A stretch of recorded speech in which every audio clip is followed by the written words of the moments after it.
If you look back at ancient Greek, the word for good is agathon. Right. Ogathon. But it doesn't actually have a moral meaning. Like, it doesn't mean righteous or holy or anything like that. It just means beneficial. Which is, a remarkably pragmatic way of looking at the world, isn't it? Yeah, completely. And conversely, the word for bad, kakon, that simply means not beneficial. And what's really fascinating here is the psychological implication of that linguistic quirk. Right. Because if bad just means not beneficial, Right. it leads us to a rather, a startling conclusion about human behavior. Okay, what is it? That nobody, not even a hardened criminal, desires something that is purely 100% not beneficial to themselves. Wow. Exactly. I mean, even when someone does something that society considers just objectively terrible, in that specific fraction of a second, they have convinced themselves that their action is somehow beneficial to them. Yes, it serves a purpose for them. Right? It solves a problem they perceive they have. And that idea that all our behavior, even our misery, is driven by a hidden, deeply personal purpose. Well, that is the launch pad for what we are doing today. It's a big one. It really is. So, welcome to this deep dive. Today's mission is to unpack a set of radical, totally paradigm-shifting psychological concepts based on Adlerian principles. And we should warn you, if you're listening to this right now, it's going to challenge a lot of what you think you know. Oh, I'm telling you, this is going to be an intellectual roller coaster. The ideas we're unpacking today will challenge literally everything you typically believe about your past, your relationships, and, your own personal freedom. It really is a complete inversion of how most of us are taught to view human behavior. We're so conditioned to think in terms of cause and effect, right? Oh, absolutely. Something happens to us, and therefore we act a certain way. But this Adlerian philosophy, it asks us to look at the why in a completely opposite direction. Right. So let's get right into it. And let's start with what might be the most shocking claim in this entire psychological framework: the absolute denial of trauma. Yes. That is usually where people gasped, and understandably so. I certainly did. Because, we live in a culture that emphasizes how our past experiences, especially the traumatic ones, dictate who we become. Right, the idea that we are the sum of our scars. Exactly. But this perspective, it argues that experiences themselves are not the actual cause of our success or our failure. No, they aren't. We are not determined by our experiences. Right. Rather, we determine ourselves by the meaning we give to those experiences, specifically to suit our current purposes. Right. If we break this down, it's basically the fundamental difference between etiology and teleology. Okay, hold on. Etiology and teleology, those are some heavy academic terms. Yeah, fair enough. Let's unpack those before we go any further. So instead of looking at the past for a cause, we are looking at the present for a purpose. Exactly. So etiology is the study of causation. It's the traditional Freudian view, right? Your past trauma causes your present neurosis. Cause and effect. Cause and effect, exactly. Yeah. Teleology, on the other hand, is the study of purpose. It argues that your present goals determine your behavior, and you use your past to justify it. Okay, I think I need an example to really wrap my head around that. Sure. Let's look at a classic example from the text. Imagine someone who claims, I can't get married because my parents went through a horrific divorce when I was a kid. It ruined me. Okay, yeah, very common sentiment. Right. So traditional psychology, the etiology approach, would look at that and say, yes, the parents' divorce was a severe trauma, and it has caused a deep-seated fear of marriage. So A caused B. It's just a straight line. Yes. But this Adlerian teleology approach calls that apparent causality. Apparent causality, meaning it just looks like a cause. Precisely. It argues that this person is inventing a causal link where none inherently dictates their future. But why would they do that? Because they have a hidden current goal. Usually that goal is wanting to avoid the extreme vulnerability, the potential for rejection, and, just the very hard work that goes into building a marriage. Oh, wow. So they are terrified of getting hurt right now. Yes. Now, in the present. So they need an ironclad excuse. They dig into their past, they find the parents' divorce, and they assign it the meaning of insurmountable trauma. Just to justify their present desire to stay safe and isolated. Exactly. Okay, I have to push back here on behalf of you listening because that is a massively bitter pill to swallow. It is. It really is. Are we seriously saying that if someone goes through something genuinely terrible, it's their choice to be affected? I'm sorry, but that sounds dangerously close to victim blaming. I hear that a lot. Like, if I get into a horrific, life-threatening car crash, my body has a physiological trauma response. It's not a choice that I'm now terrified of driving. Isn't that just basic cause and effect? This is the most critical friction point of this entire philosophy, and it's vital. We clarify it. It is absolutely not about victim blaming. Okay. And it doesn't deny that terrible things happen or that physical and emotional pain are very, very real. The car crash happened. The pain is valid. Right. But this is fundamentally about the locus of power. What do you mean by locus of power? Well, if you say, the crash caused my fear, therefore I cannot ever drive again, you have surrendered all your power to an unchangeable event in the past. You're a prisoner to history. Exactly. You're trapped. Mm-hmm. The Adlerian view says the pain was real, but right now, in this moment, you are choosing not to drive because your present understandable goal is to avoid the absolute terror of another accident. Okay. The crash is just the material you were using to justify the choice, but the active choice is happening right now. I see. So the problem is never trapped in the past. It is actively being maintained in the here and now. Yes, you are actively maintaining it to protect yourself. Wow, okay, I see the distinction. It's deeply uncomfortable, but I mean, it shifts you from being a passive victim of your history to an active creator of your present. Which is incredibly empowering if you can accept it. Right, which brings us to the concept of our lifestyle. Because if we are constantly making these choices to protect ourselves, we develop a pattern. Yes, lifestyle in this psychological framework basically means your worldview, your personality, your characteristic tendencies. Okay. Now, to be fair, you didn't choose your birth country, the era you were born into, your genetics, or your parents. Right, obviously not. Those things have a massive, undeniable influence on the initial parameters of your life. And it's very easy to look at others and think, well, if only I had been born into that family or with that trust fund or with those talents, I wouldn't have these problems. But the philosophy is brutal about this. Like, staying stuck in that what if I were someone else loop is actually a highly effective strategy to prevent any real change. Oh, absolutely. Because if you convince yourself that your circumstances are the problem, you don't have to do the terrifying work of changing yourself. Right. It lets you off the hook. But once you become aware of your current lifestyle and how you're using it as a shield to avoid vulnerability, choosing a new lifestyle is entirely your responsibility. Exactly. The past has absolutely no structural influence on how you choose to live your life from this moment forward. Unless, of course, you actively, presently decide to let it.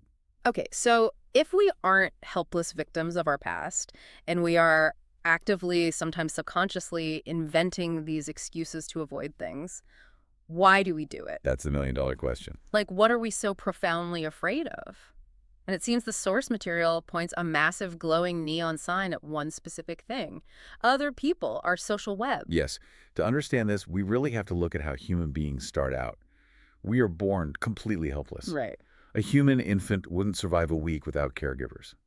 And because of that initial, prolonged state of vulnerability, we share a universal, hardwired desire to escape that helplessness. Which is often termed the pursuit of superiority. Yes. And we should clarify, that doesn't necessarily mean wanting to be better than everyone else. It means wanting to be capable, to be self-reliant, to move from a minus state to a plus state. Right, just to feel competent. But that pursuit doesn't happen in a vacuum. It happens in a social context. Always. And here's where the psychology gets really interesting regarding loneliness. Because, we tend to think of loneliness as just sitting in an empty room by ourselves. But you only feel lonely because there is a society or a community that you feel alienated from. Right. It's a brilliant paradox. You absolutely need other people in order to feel isolated. Yes. If you were truly the only consciousness in the universe, the concept of loneliness wouldn't exist. You wouldn't be lonely. You would just be calm. Wow. Yeah, we only become individuals. We only define our boundaries within a social context. Exactly. And because we are constantly navigating this dense social web, constantly trying to escape our innate feelings of helplessness and measure our worth, we create immense interpersonal friction. And that friction leads to power struggles. This is the part that completely blew my mind. Think about a heated argument. We've all been there. Oh, sure. You're debating politics, or maybe just whose turn it is to take out the trash.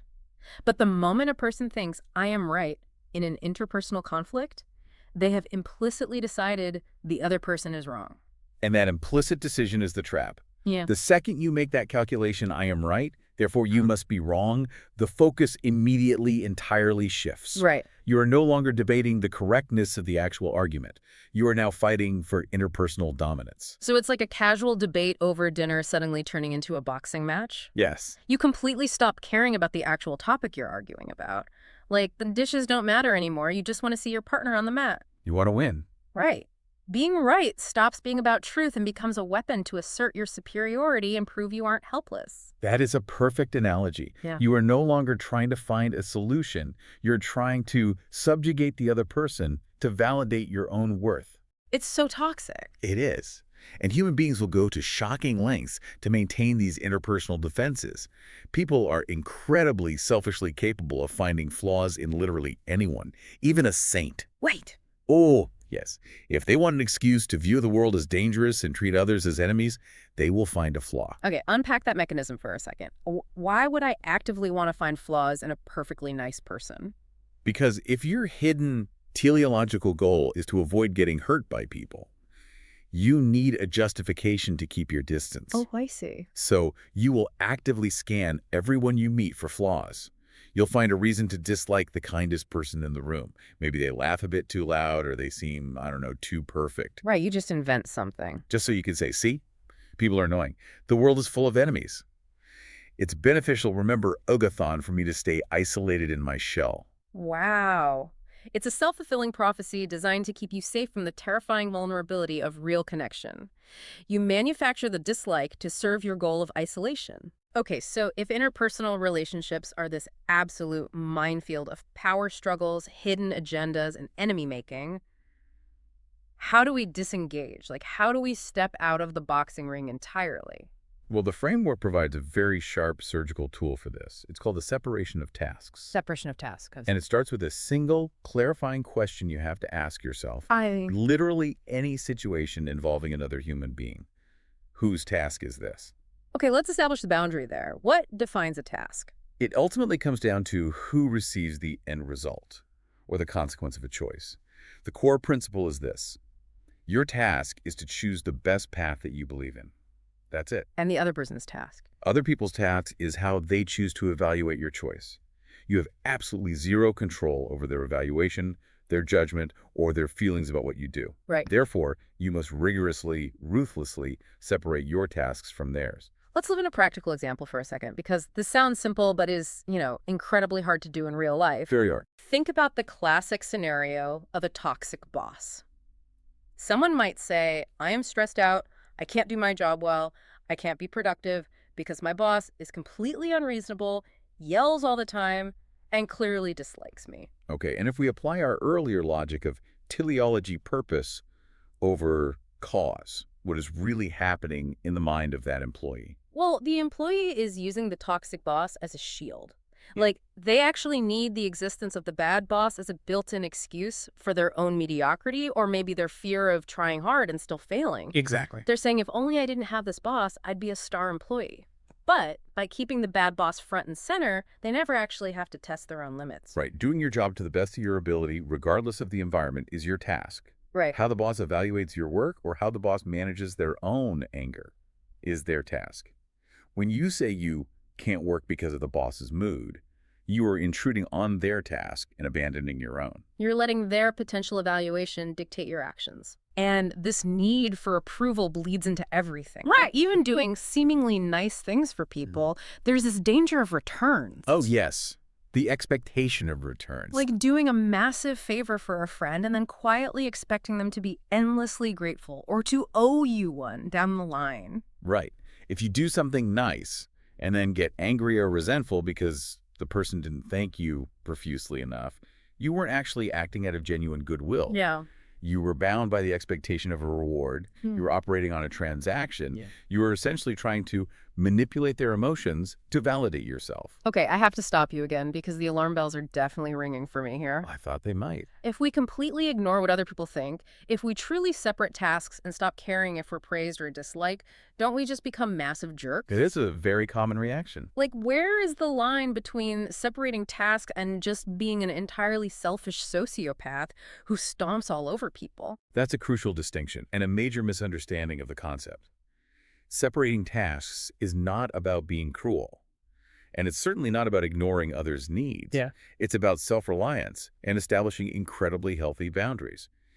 It's recognizing that trying to control how others see you is not only an impossible fool's errand, but it's fundamentally manipulative. Because you're trying to control their minds, essentially. Exactly. You are constantly sacrificing your own freedom to manage their emotional state.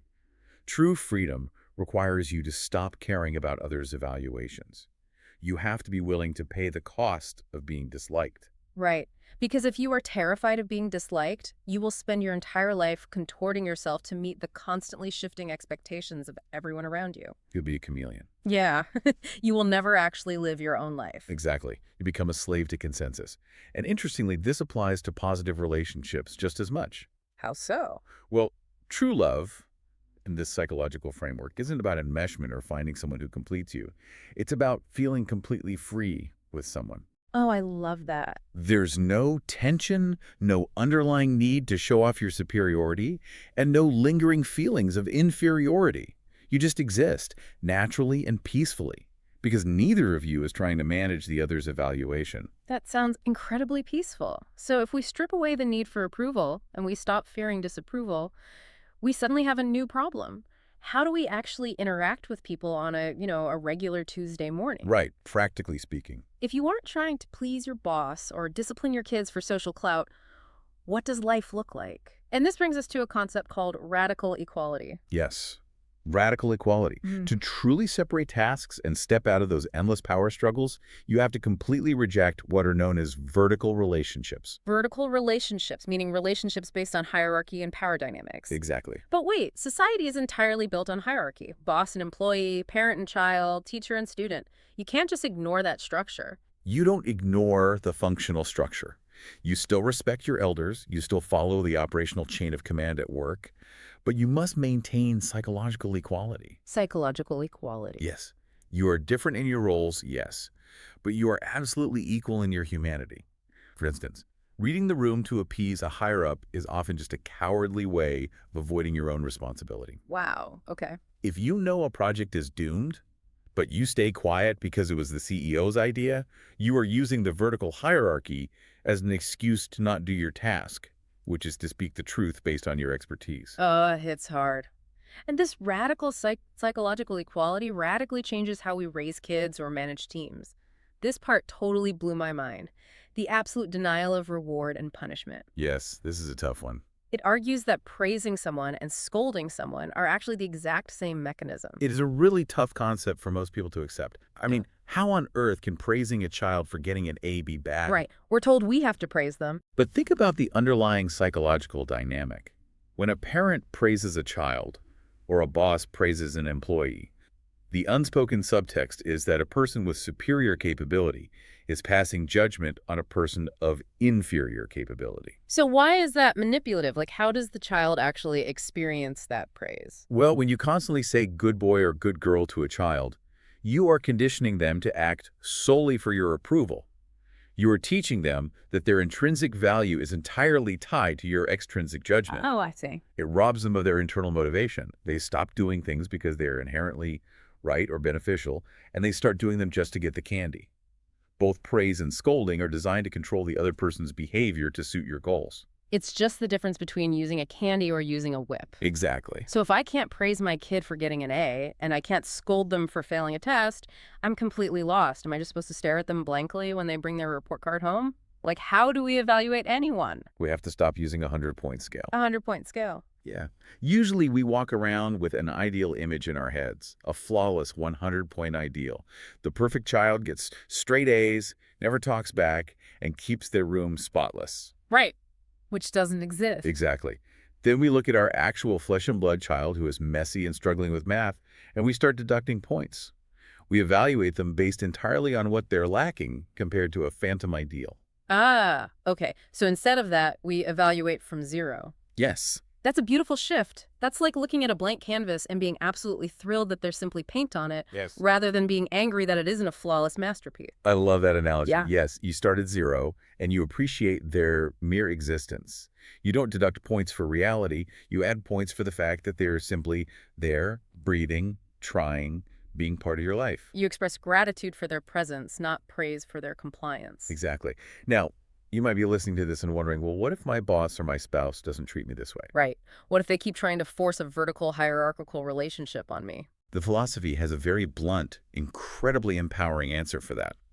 Someone has to start. Someone has to start. Right. You must begin this process. Whether others are cooperative or completely oblivious or actively hostile to what you're doing is entirely irrelevant. Oh, because of the separation of tasks. Exactly. Their reaction is their task. Yeah. Your task is to start treating people with radical equality. And starting happens right now. Mm-hmm. Which brings us to the final, profound conclusion of this entire framework. It argues that life is just a series of continuous moments. That's it. Yes. The past, with all its alleged trauma, does not exist anymore.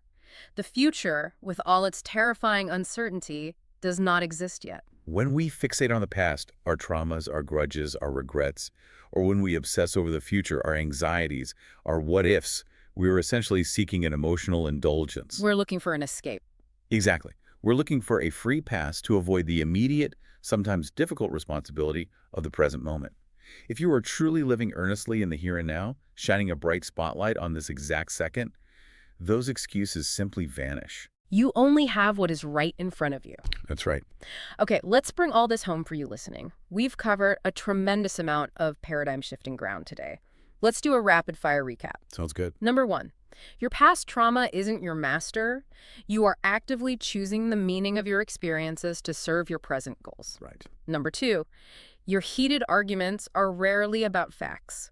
They are hidden boxing matches to prove your superiority and avoid feeling helpless. Absolutely. Number 3, you have to ruthlessly separate your tasks from the opinions, expectations, and evaluations of others. Crucial step. And number 4, you must ditch the 100-point scale of judging people, reject hierarchies, and live purely in the continuous, unburdened moments of the present. It is an incredibly demanding philosophy, but a profoundly liberating one, Yeah, it really is. because it strips away all your excuses. It places the steering wheel of your life firmly, undeniably back in your own hands. There's a powerful sentiment at the core of all this. If I change, the world changes. The world cannot be changed by anyone else, only by me. And that brings us right back to where we started, agathon. What is actually beneficial? We spend so much time looking backward at what broke us, or looking forward in fear, thinking that's how we protect ourselves. But maybe it isn't. Right. What if the greatest benefit, the true agathon, isn't found in analyzing the past or trying to control other people? What if the weight of transforming your entire reality doesn't require a massive, impossible global shift, but rests entirely on the meaning you choose to assign to this exact present moment? It's a huge question. It is. Something to think